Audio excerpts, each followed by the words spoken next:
I am so grateful.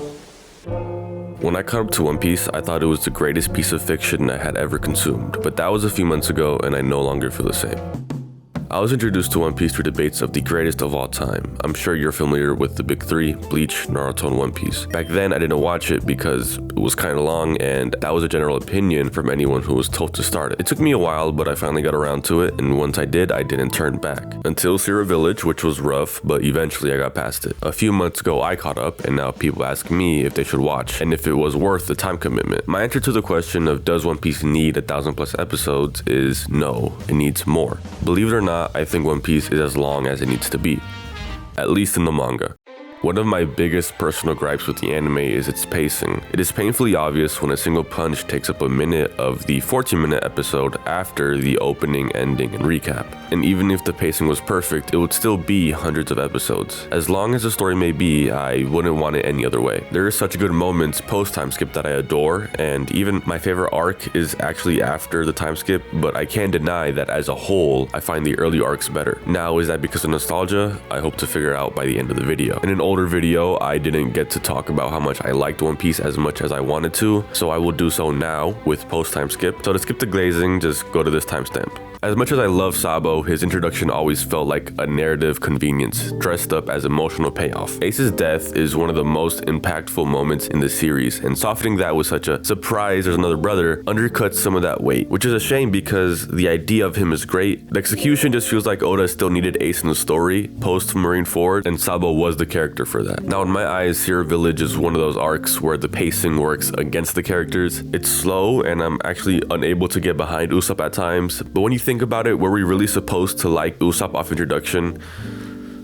Yeah, we were. When thinking of Usopp, I think of characters like Zenitsu, someone who is scared to fight but is willing to put their life on the line for people they care about. That's always admirable. It took me a while to grow to like Usopp, and it didn't happen until this arc where he became God Usopp. Someone willing to break free from Soge King, that ulterior personality, and be confident. Well, someone who's willing to fight behind the name Usopp, basically. It's interesting how in the beginning, Usopp's main thing was being a liar, but now he's hardly the only one that does it. Okay, obviously Law didn't lie about his backstory. I just thought it was a good segue. And of course, I really like Karozan. His sacrifice was devastatingly admirable, but this is also my excuse to talk about Law's devil fruit. If I had to choose a devil fruit in the whole universe, it would be his. For me, I find it the most interesting and probably the one I would play around with the most. Let me know in the comments what devil fruit you would pick, because this is a good topic. I wonder what Luffy's true dream is. My first guess is that he wants to free the world, but why would a kid Luffy strive for that? My evidence boils down to his reasoning for being the Pirate King. Like, yeah, he wants to be free, but I feel like he wouldn't get the same reaction from everyone as it did. It's also not going to be too deep, like I'm going to become the liberator of all living creatures on this earth and sail around the world with my 10 chosen men, you know? Now, I watched more than 1,000 episodes to get to this very moment, a moment I'm sure many of us enjoyed.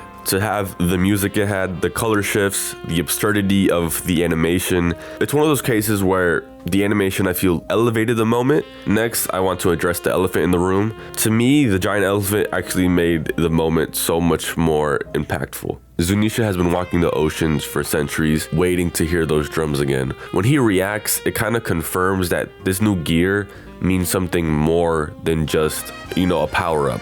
Egghead earns its place because it operates on multiple levels that I enjoy simultaneously. You have the fight with the 5 elders, whatever the Vegapunks got going on. Kuma's backstory, which recontextualizes a character who I've been interested in since his introduction. And as a whole, the arc functions as a kind of hook for what the remainder of One Piece is going to be. The part I find the most special is how Egghead starts pulling the expanding narrative back to show you the full picture. Now, this isn't just the Straw Hats and whatever the next enemy is, but who from the past will finally come back to light and how it will affect the world.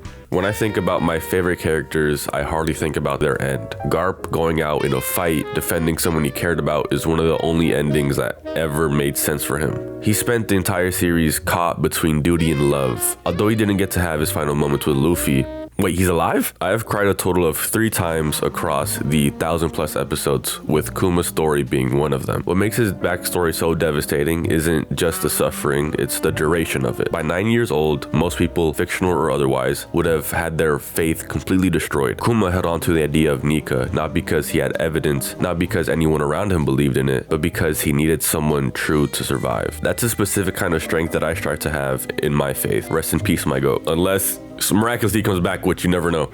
But no, he's dead. He's dead. Moving on to more death, I loved seeing the smartest man in the world had wrongs that he wished he could right. He's not a villain seeking redemption, but he's a brilliant man who had made choices with the best intentions and then lived long enough to see exactly what those choices cost, which is a more uncomfortable kind of moral failure than outright evil, because it's more recognizable. It's something we can kind of relate to. The message itself is world-breaking information, but to me, the real payoff is the reaction shots. One Piece has spent over 1,000 episodes investing in characters who appeared in a single arc. People the Straw Hats freed, helped, or changed without even knowing it. Seeing them all receive the message at the same time reframes the entire series for me. Every detour, every seemingly minor arc, every small character was all filling for a world that actually exists. This Will of D, Emu, government, the Straw Hats, it's all a part of a world that has living, breathing people who actually exist. Not just like, oh, these people on this island suffered. You know people, they have families on that island. Of course, they're not real, you know what I mean. I surprisingly really enjoy bounty reveals, as they're one of the few moments where the world's perspective of the crew is given a value. And in the same vein, the Morgan segments in Egghead surprisingly worked for me. I usually hate when there is a cutaway to like a gaggy scene, but for some reason I really enjoyed it. You already know that Luffy versus the elders is crazy. Being able to see how the news like either alters the events for the entire world, I just find that cool. Now, to reiterate, I love One Piece. I always will, but sometimes you grow out of it a little. I can recognize how amazing One Piece is daily, but when it comes to recognizing your favorite anime manga, it is important to underline your. There's a lot of times where people are pressured by trends to pick one thing over another because it's more niche or viewed better by majority of the audience. For me, I have to be moved by the series in day-to-day life. I don't wag my tail when I think about One Piece. One Piece doesn't excite me as it once did, and that's okay. Not because the hype moments don't like get me going, because they do, but because they are other series that have affected me more as a person. I pick those over One Piece. Maybe one of the reasons I enjoy early One Piece so much was because it was new, it was fresh to me, which is maybe why I find so much comfort in the early anime. Now, if you want to start One Piece and you're interested in it, yes, give it a good shot. I'm kind of just talking on my ass. As I said, my favorite anime mangas are the ones that really change me, and when I started One Piece, I feel like it did. Of course, I still enjoy the story as it moves forward and tune in as much as I can. At the end of the day, my favorite anime manga is